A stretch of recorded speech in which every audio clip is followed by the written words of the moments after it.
this is Yolanda from the All Crafts channel, and today I'm just going to do a quick video to give you some tips on how I work the Amigurumis, the little toys. A lot of people have asked, I noticed a lot of people asking questions about their stuffing showing through their little Amigurumis, and it seems to happen that question people ask me all the time. These are not my patterns. These are from Amigurumi Today. I don't know about the mermaid. I think she still is, but these are, and I've made these different little things for toys and then give them to the orphanage, the Lily of the Valley here in Mexico, here in Tijuana. So one of the tips that I would say for using to making your dolls is, first of all, you need to be careful not to overstuff them. When you overstuff them, then the stuffing will come through, will show through. One of the other things too is that you really need to be careful. Like, a lot of times I know people don't like using smaller hooks, but if you don't use when you use the smaller hooks, it seems to make a tighter, of course, a tighter little stitch here. Let me see if I could get closer so you could see. And so when you stuff it, I stuffed it so that you can't really see the stuffing coming through any place. And this is another little one I did. And one of the other things too is I'm going to redo this nose. I didn't like it. I'm going to take this off and make it maybe a clear color. One of the things too, people ask me about the embroidery. When you do the embroidery, it really does work better if you use embroidery thread. This, I did use the yarn, and I'm not real happy with the way it came out. This is for a present for my friend's Lori's granddaughter. She just had her first grandbaby. She had boys, and now this is the first girl. So one of the things that I would recommend is to start using a smaller hook. These I made with this F hook, and I did still use the medium weight yarn. You can use whichever kind of yarn you want. These I like to make, since I give these for children to actually use and play with. They're the safety eyes. I've never had a problem having them come out. If you're going to do it for a real young baby, you could just embroider the whole eye. And there's a lot of different patterns on the internet for the eyes that you can embroider. You could use a little pen, those washable ink pens for the marking fabric, and you could outline the eye or trace it, and then you can embroider it that way. I did use these little things because these are for older children. I think they're like in the elementary school, or not babies. For this, I like to use myself. It depends on you. For you, of course, I like to use a Simply Soft, the Caron Simply Soft, just because I love how soft it comes out, just like it says. Some people said that they've had trouble with it splitting the yarn, but I think it's just a matter of getting used to using it. Okay, so these were the tips. The first two was the first, of course, is not to overstuff. The second one is to try to use a smaller hook, and I use the medium weight yarn. But one of the things that's really important is to learn how to do the magic circle, or the magic loop. I know a lot of people, they say they struggle with it, but you can never get the same type of closeness here. See how that's from magic loop, how when you pull it shut, it shuts almost completely. You really can't see any kind of a opening or hole. If you do the chain 4 and you do it, there's still, sometimes you could see that little opening. So if you have been kind of afraid to do the magic loop, I'm going to show you here how to do it a little slower so you can learn how to do that. It's also really important that you have some kind of way to count your rows. I use this little row counter, so that's up to you.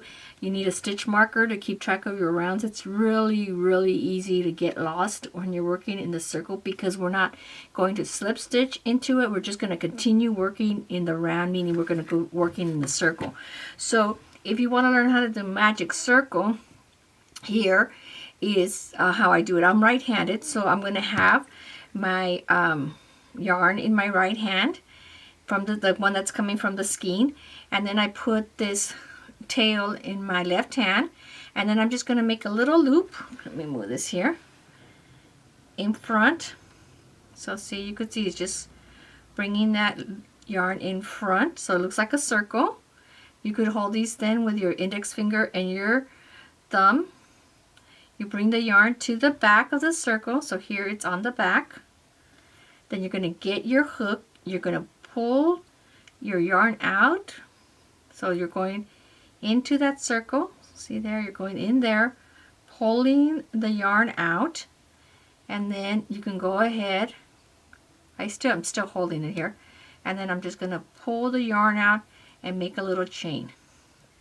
Just like that, and that tightens a circle, okay? That closes it. Let me move these so you could see better. And then once we're doing that, this yarn is still going through the loop. So if the loop starts getting out of control and starts getting too big, you can pull it and make it smaller. Just do not shut it until you have done all your stitches. For this pink bear, I started at the top of the head. See, you could see the little stitches there. So you could see how it just starts here, and we're just working in circle. So again, so I went here, and then I start my second row, then my third row, and it just goes around my third round. It just goes around in a circle, and that's why it's super easy to get your place lost. So here, when I have here, I'm gonna go ahead and just hold my yarn like I normally do, and then I'm gonna go into my circle and pull out my yarn. So here for the single crochet, you're gonna have 2 loops, and then I'm gonna pull through. As soon as I do my first stitch, I'm gonna go ahead and put in a stitch marker there, so that I don't get confused with, is this the stitch? Is this not here the stitch? It's easy to get lost. So here's 1. You're going to go 2, 3, 4, 5, and 6. I'm not going to show you how to make the bear. That would take a long time. I'm just going to show you the techniques you use. So once you do that, I have my 6 stitches. I'm going to count them to be sure. 1, 2, 3, 4, 5, 6. Now I can get this tail, and I just pull it shut. And you could see that how closed it closed. So you don't see any kind of an opening. And now that I have my my first row, the second row here was all increases, so that means that I would have 2 stitches in every stitch. Now we're not going to slip stitch in there and then chain 1 to go up. It tells you to work in the round, so we just go directly into that next stitch. So here I take off my stitch marker. I'm going to put in my hook right there. It might be a little bit tough at first. You pull out your first yarn, and this is my first stitch. So I'm going to go ahead and get my stitch marker and put it back in there right away. Okay, and I'm going to do my 2 single crochet. So this is row 1 and this is 2. So I forgot, let me put this here, change it from 1 to 2. I'm working on round 2, and then you just continue working that way. When you get to the end and you go to row 3, then you're going to start your first stitch here. So that's why it's important that you keep track of it. One of the things too, that when you do your stitches, you keep track. One of the things is important to keep track of your rows also, because you're going to be following the instructions, but then it's going to tell you where to, if you're doing eyes, where to insert them. And this one, it was between rows 12 and 13, so I could count here. I could try to count here 1, 2, 3, 4, 5 all the way down, or I have my row counter, and once I know that I'm going to be putting in my row stitches, I could either put it in a little yarn marker or just know where it's going to be, and then I can put in my eyes there at the right place. And also it tells you what rows to put in your little muscle. The stitches for the hands and the feet, you're just going to do whatever stitching they ask. This was we work one leg and then the other foot, and then we connect them here to connect the whole body together. So these are just some of the tips that I wanted to show you.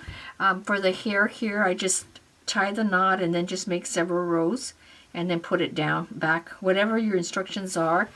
And here, instead of starting on the top here, for this one, the top, these are the tops.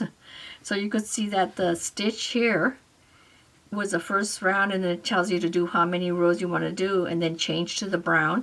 And this one, you're working in this direction and then you gather in the back. So it just depends on how you know how many rows they tell you. And then your stitches, I always just try to make sure I do the same.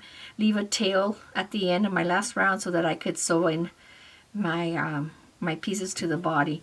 But that's just some quick tips for you to learn how to work on your amigurumis if you want to learn how to do that. I think they're really fun because they always make kind of cute gifts. These are great because the kids could hold them and play with them, and then they end up just being really kind of lovable. I hope you enjoyed these quick tips. If you want to learn more about amigurumi, just go ahead and put in a comment there below. I hope you have a great day, and remember always that God loves you.